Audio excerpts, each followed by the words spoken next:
Here's my review of Hocus Pocus 2. I like this movie, although it's not as good as the first one. We follow the main three girls of Becca, Izzy, and Cassie.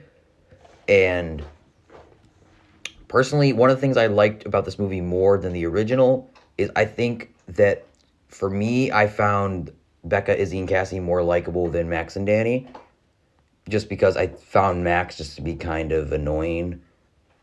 And basically, the plot is what you kind of expect. The witches get resurrected, and it's basically just them chasing them around the whole movie.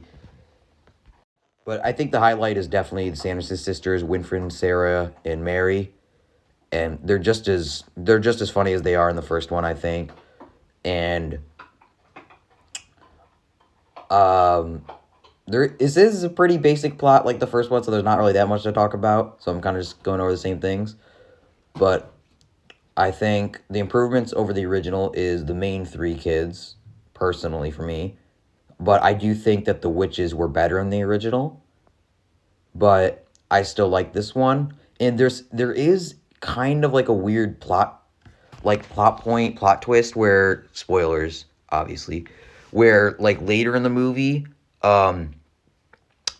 we like one of the shop owners where they get the book, he like tries to basically work with the witches, and it just kind of feels kind of out of left place, and it just didn't really feel like he needed to be evil. And another thing I liked about this movie is it goes upon the backstory of the witches. Like, we actually see them as kids, and like how they were like even hunted as kids.